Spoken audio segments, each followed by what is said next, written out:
Jho Low is a Malaysian businessman, financier, and party boy who rose to international notoriety for his involvement in the 1MDB scandal, the biggest financial fraud in Malaysian history.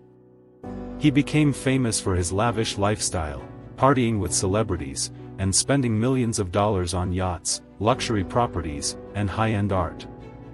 In this video, we'll explore the life of Jho Low, from his humble beginnings in Malaysia to his rise as a global player in the finance world, and his eventual downfall as a wanted man on the run. Part 1: Early Life and Education. Jho Low was born on November 4, 1981, in Georgetown, Penang, Malaysia. He comes from a family of wealthy businessmen and politicians. His grandfather, Low Meng Tak, was a prominent businessman who founded the Malaysian Chinese Association, a political party that represents the Chinese community in Malaysia. His father, Low Hock Pan, was a successful businessman who owned a textile factory and was a member of the Malaysian parliament. Growing up, Jho Low was exposed to the world of business and politics from an early age. He was sent to the International School of Penang, where he received a British-style education, before being enrolled at Harrow School, a prestigious private school in London, England. Jho Low's education was shaped by his family's wealth and connections. At the school, Jho Low was exposed to students from different countries and cultures, which helped him to develop his networking and interpersonal skills. Following his graduation from Harrow, Jho Low was accepted into the Wharton School of the University of Pennsylvania. Wharton is one of the top business schools in the world, and its alumni include many prominent business leaders, including Warren Buffett, Elon Musk, and Jeff Immelt. Jho Low's education at Wharton helped to lay the foundation for his career in finance and investment banking. His coursework in finance and management gave him a solid understanding of the financial industry, while his involvement in student organizations helped him to develop his networking and leadership skills. Part 2: Rise to Fame. After completing his education, Jho Low returned to Malaysia and started working for his family business, Jinbul Capital. He quickly established himself as a rising star in the world of finance and began to make connections with powerful people in the Malaysian government. In 2008, Jho Low met with Najib Razak, who was then the Deputy Prime Minister of Malaysia. Low, who had just graduated from the Wharton School at the University of Pennsylvania, impressed Najib with his knowledge of finance and investment banking. Jho Low wanted to make a profit out of this relation and thus helped Najib Razak become the Prime Minister of Malaysia.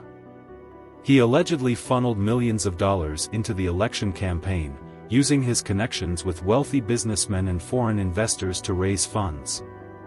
He was also accused of orchestrating a smear campaign against the opposition party, using social media and online platforms to spread fake news and propaganda.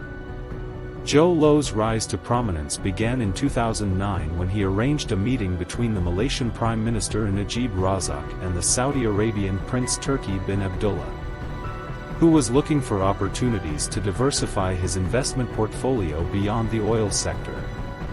Low convinced Prince Turki that the 1MDB fund was a viable investment opportunity.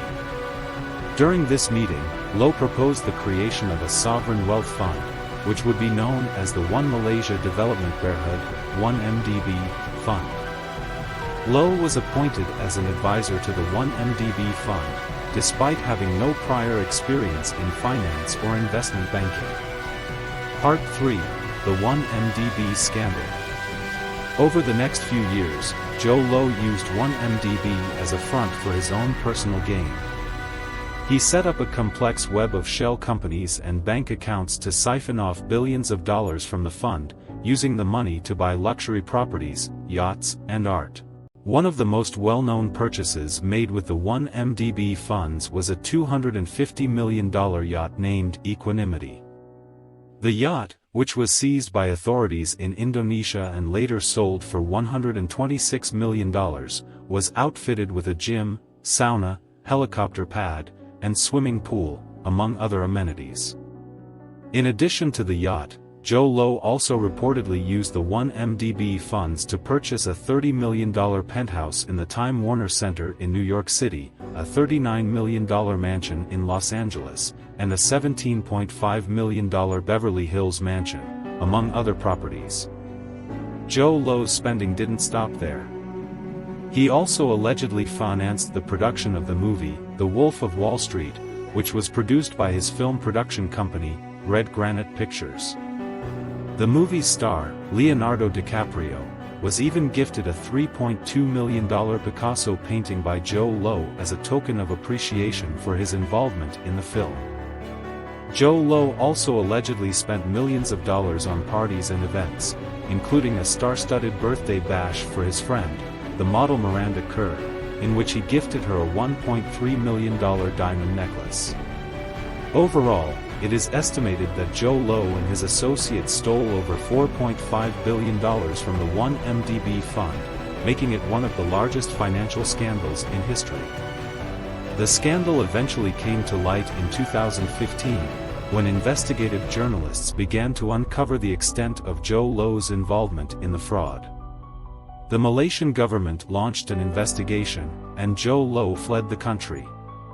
Since then, Jho Low has been on the run, evading authorities in multiple countries and living a life of luxury on the lam. Part 4: The Aftermath. The fallout from the 1MDB scandal has been enormous.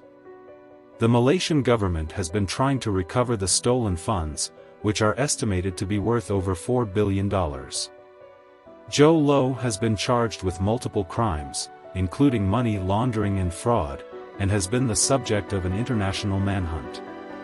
In 2018, the U.S. Department of Justice filed a civil suit against Jho Low and his associates, alleging that they had stolen over $4.5 billion from 1MDB. The suit also sought to seize assets that Jho Low had purchased with the stolen funds, including a $250 million yacht, a $107 million apartment in New York City, and artwork worth tens of millions of dollars. Part 5: Jho Low Today. Jho Low is currently living in hiding, but his name continues to make headlines. In 2019, the New York Times published an article detailing how Jho Low had tried to buy a private island in the Caribbean while on the run from authorities. Despite being wanted by multiple countries, Jho Low has continued to maintain his innocence and denies any wrongdoing.